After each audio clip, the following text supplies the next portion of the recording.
जिस नंबर पर आप संपर्क करना चाहते हैं वह या तो कवरेज क्षेत्र से बाहर है या स्विच ऑफ है। कृपया थोड़ी देर बाद पुनः प्रयास करें। रवि, कहाँ चले गए आप? मैं कब से आपको कॉल कर रही हूँ पर आपका फोन बार बार बंद ही आ रहा है। 4-5 दिन हो गए, आप घर क्यों नहीं आए? आपको पता भी है मैं यहाँ अकेली कैसे रह रही हूँ। हर दरवाजे की आहट पर लगता है शायद आप आ गए। रवि, प्लीज वापस आ जाइए, मुझे बहुत डर लग रहा है। रवि, अब तो गांव वाले भी मुझे ताने मार रहे हैं। कहते हैं तेरा पति शहर भाग गया होगा, कोई कहता है वापस ही नहीं आएगा। पर मुझे पता है आप ऐसे नहीं हो, आप मुझे छोड़कर कहीं नहीं जा सकते। रवि, सब गलत बोल रहे हैं ना? आप वापस आओगे ना? सुमन पिछले कई दिनों से अपने पति का इंतजार कर रही थी। हर रोज शाम होते ही वो दरवाजे पर खड़ी हो जाती, इस उम्मीद में कि शायद आज रवि वापस आ जाए।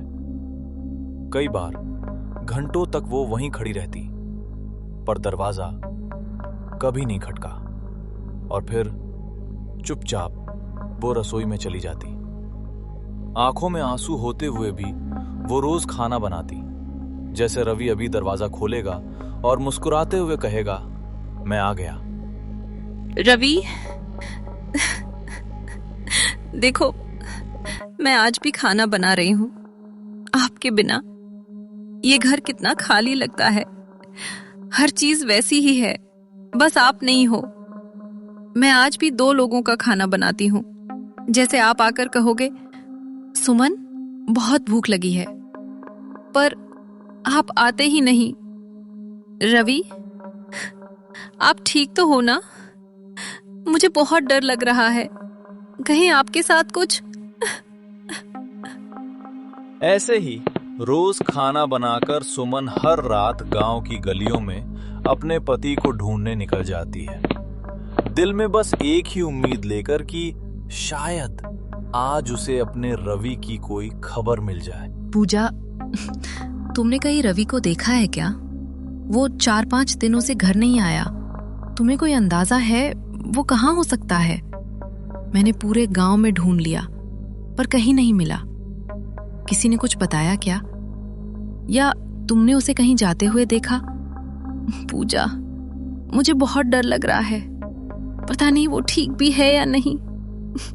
सुमन, मैंने तो उसे कहीं नहीं देखा, पर गांव में लोग तरह तरह की बातें कर रहे हैं।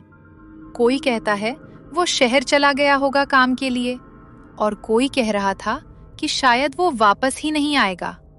तू परेशान मत हो सकता है किसी काम में फंस गया हो, पर अगर आज भी वो नहीं आया ना, तो हम साथ में जाकर फिर से ढूंढेंगे पूरे गांव में।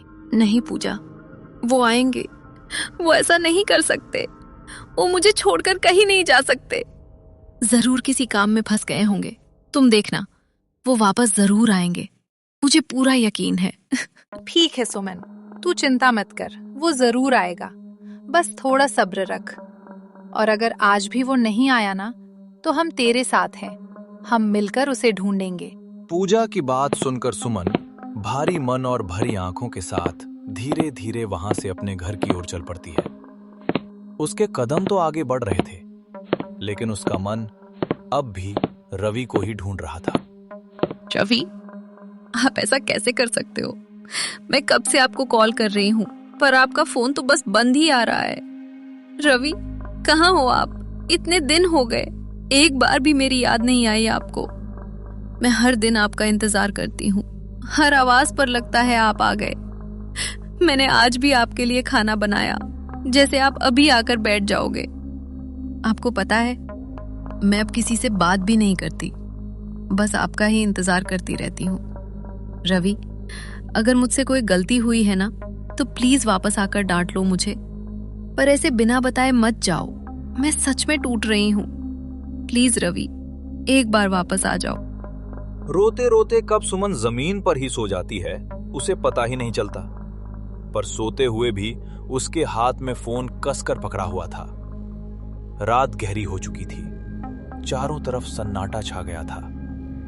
अचानक ठंडी हवा चलने लगती है और अंधेरा और भी गहरा हो जाता है। दूर कहीं उसी गांव में कुत्तों के भौंकने की आवाज गूंजती है। उसी अंधेरे में एक आदमी धीरे धीरे गांव की तरफ बढ़ रहा होता है।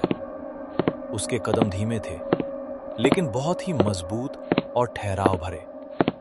वो बिना रुके सीधे सुमन के घर की ओर बढ़ता चला आता है और आकर दरवाजे के ठीक सामने रुक जाता है। कुछ पल तक चारों तरफ खामोशी छाई रहती है और फिर अचानक दरवाजे पर जोर जोर से खटखटाने की आवाज गूंज उठती है। सुमन, जो रोते रोते सो गई थी, उस आवाज से एकदम डर कर रुक जाती है। इतनी रात को कौन आया है? इस वक्त तो कोई भी नहीं आता। कहीं रवि तो नहीं? पर वो ऐसे अचानक, या फिर कोई और है? बिना देर किए सुमन तुरंत उठती है और धीरे धीरे दरवाजे की ओर बढ़ने लगती है। जैसे ही सुमन दरवाजा खोलती है, वो सामने का नजारा देखकर एकदम से चौंक जाती है। उसकी आंखें फटी की फटी रह जाती हैं। सामने रवि खड़ा होता है। कुछ पल के लिए सुमन जैसे वहीं जम सी जाती है। उसे समझ ही नहीं आता कि वो जो देख रही है वो सच है या कोई सपना। उसके पैरों तले जमीन खिसक चुकी होती है। दिल की धड़कन अचानक तेज हो जाती है। सामने खड़ा रवि बुरी तरह हाँफ रहा होता है। उसकी सांसें तेज और हालत बेहद अजीब लग रही होती है। सुमन की आंखों से आंसू गिरने लगते हैं और वो बस रवि को ही देखते रह जाती है। रवि, आप सच में आप हो ना? आप कहाँ चले गए थे? मैं कब से आपका इंतजार कर रही हूँ। आपको पता भी है मैंने कितनी बार कॉल किया, हर दिन हर रात बस आपका ही नाम लिया है। देखो आपकी हालत, ये क्या हो गया है आपको? आप ठीक तो हो ना? कुछ बोलो ना रवि, ऐसे चुप क्यों खड़े हो? मैं बहुत डर रही हूँ। सुमन शांत हो जाओ, रो मत। मैं आ गया हूँ। मैं बहुत थक गया हूँ। मैं तुम्हें सब कुछ बताऊंगा, पर पहले मुझे बहुत भूख लगी है। मुझे खाना दे दो। मैं खाते खाते तुम्हें सब कुछ बता दूंगा। बिना कोई देर किए सुमन तुरंत ही रवि को किचन की ओर लेकर आती है, जहां उसने पहले से खाना तैयार करके रखा होता है। रवि, देखो खाना सामने रखा है। तुम्हें सामने देख के अभी भी यकीन नहीं हो रहा कि तुम सच में आ गए हो। 3-4 दिन में मैं बिल्कुल टूट सी गई थी। हर पल बस तुम्हें ही ढूंढती रही। रवि, तुम कहाँ चले गए थे? एक बार भी मेरा ख्याल नहीं आया। तुम जानते हो ना मैं यहाँ कितनी डर गई थी। सुमन, शांत हो जाओ। मैं तुम्हारे सामने ही हूँ। तुम्हारे जितने भी सवाल हैं, मैं सबका सही सही जवाब दूंगा। मैं अभी तुम्हें सब कुछ समझा दूंगा।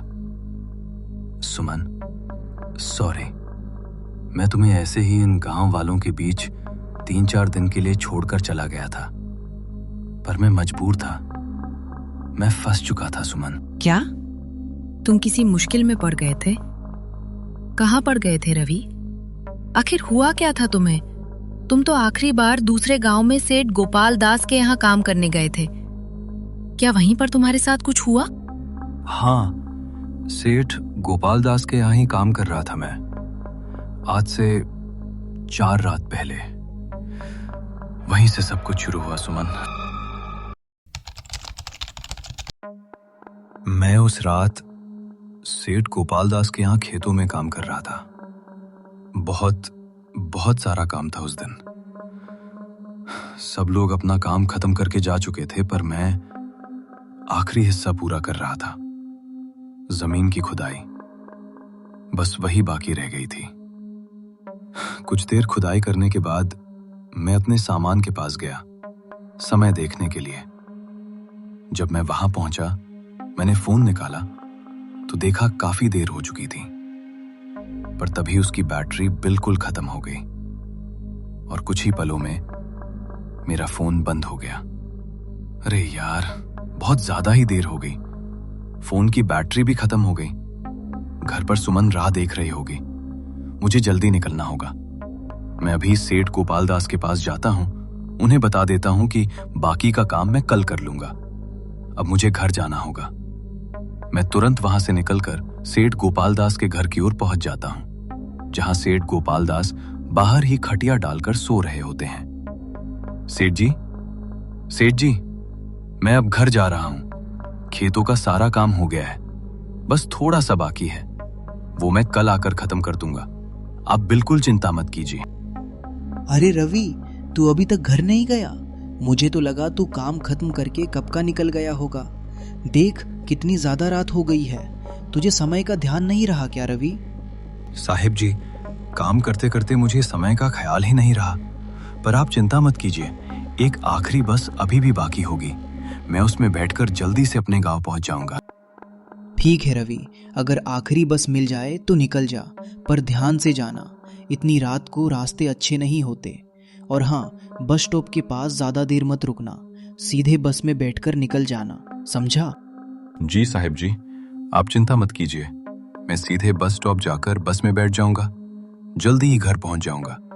इतना कहकर रवि वहां से निकल जाता है और जल्दी जल्दी कदम बढ़ाते हुए बस स्टॉप की तरफ जाने लगता है। कुछ देर बाद वो बस स्टॉप पर पहुंच जाता है। वो भागते हुए वहां तक आता है, पर जैसे ही वो पहुंचता है, आखिरी बस उसके सामने से निकल चुकी होती है। अरे यार, ये क्या हो गया? बस भी निकल गई। बस थोड़ी सी और जल्दी आ जाता तो ये आखिरी बस मिल जाती। अब मैं इतनी रात को क्या करूं? न फोन चालू है, न किसी को बता सकता हूं। घर पर सुमन मेरा इंतजार कर रही होगी। पता नहीं वो कितनी परेशान हो रही होगी। रवि वहीं बस स्टॉप की बेंच पर जाकर बैठ जाता है और सोचने लगता है कि अब आगे क्या करे।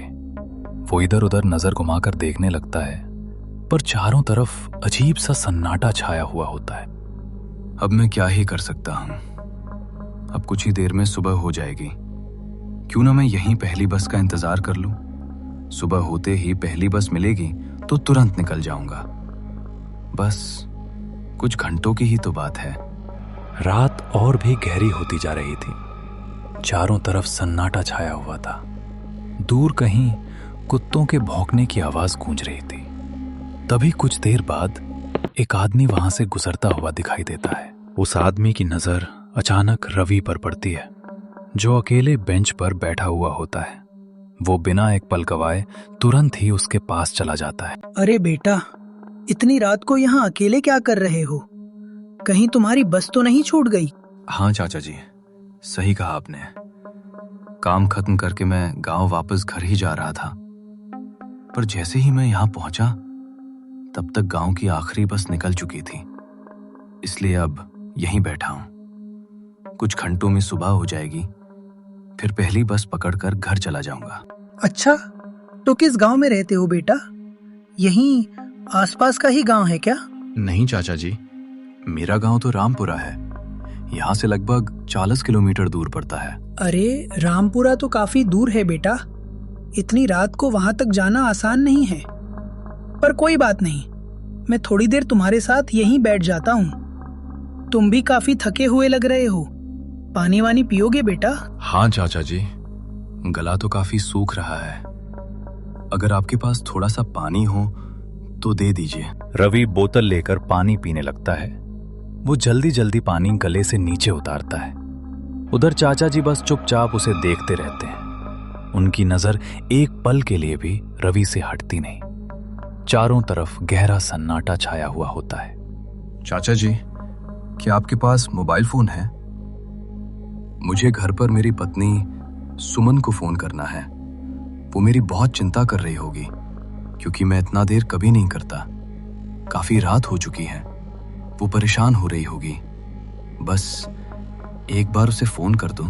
बेटा, मेरे पास तो फोन नहीं है, पर हाँ, मेरे बेटे के पास फोन है। मेरा घर यहीं पीछे ही है। अगर तुम्हें कोई एतराज ना हो तो मेरे साथ चलो। वहां तुम आराम से फोन पर बात भी कर लेना और थोड़ी देर आराम भी कर लेना। फिर सुबह होते ही पहली बस पकड़कर अपने गांव निकल जाना। फोन का नाम सुनते ही रवि एक पल के लिए भी नहीं सोचता। उसे आगे पीछे कुछ भी सोचने का ख्याल नहीं आता। वो तुरंत ही चाचा जी के साथ चलने के लिए तैयार हो जाता है, क्योंकि उसके दिमाग में सिर्फ एक ही बात चल रही होती है, अपनी पत्नी सुमन को फोन करना। चलते चलते वो दोनों पीछे जंगल के रास्ते पहुंच जाते हैं, पर जैसे ही वो जंगल के अंदर गहराई में पहुंचते हैं, अचानक चाचा जी की चाल तेज हो जाती है। वो एकदम तेजी से आगे बढ़ने लगते हैं। रवि पीछे रह जाता है। तभी आगे उसे दूर दूर तक जलती हुई मशालें दिखाई देती हैं। ये देखकर रवि के मन में डर बैठ जाता है। चाचा जी उन मशालों के पास जाकर अचानक जोर जोर से हंसने लगते हैं। उनकी हंसी सुनकर रवि सिहर उठता है। वो वहीं डर के मारे जम सा जाता है। उसे समझ ही नहीं आता कि आखिर ये सब क्या हो रहा है। और तभी कुछ ही पलों में चारों तरफ धुआं धुआं। उस धुएं के बीच चाचा जी का रूप बदलने लगता है। वो इंसान से कुछ और बन जाते हैं। लाल लाल आंखें, डरावनी शक्ल, लंबे लंबे नाखून। अब वो चाचा जी नहीं रहे, वो एक खबीस बन चुके होते हैं और उनकी नजर बस रवि पर टिकी होती है। तो तुम कौन हो?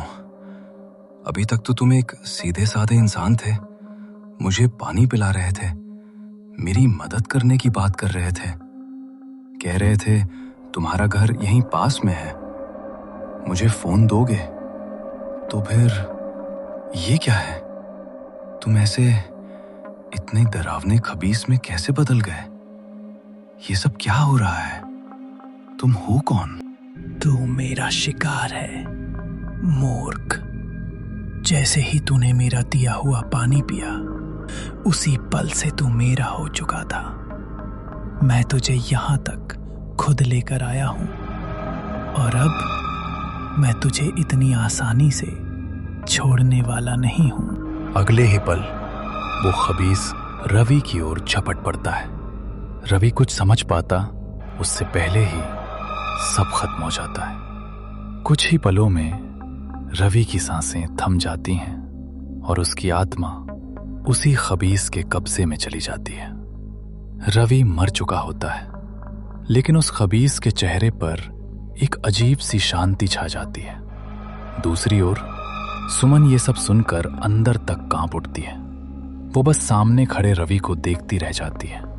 डर उसकी आंखों में साफ झलक रहा होता है। नहीं, पर आप तो मेरे सामने ही बैठे हो, तो फिर आप ये कैसे कह सकते हो कि उस खबीस ने आपको मार दिया? मुझे कुछ भी समझ नहीं आ रहा है। ये सब आखिर हो क्या रहा है रवि जी? सुमन, मैं तो बस तुम्हें सच्चाई बताने आया था, ताकि तुम अब और परेशान ना हो। मेरा इंतजार करते करते खुद को तकलीफ ना दो। अब मुझे जाना होगा। शायद ये हमारी आखिरी मुलाकात है। अपना ख्याल रखना सुमन, और मुझे भूलने की कोशिश करना। इतना कहकर रवि धीरे धीरे सुमन की आंखों के सामने से ओझल होने लगता है।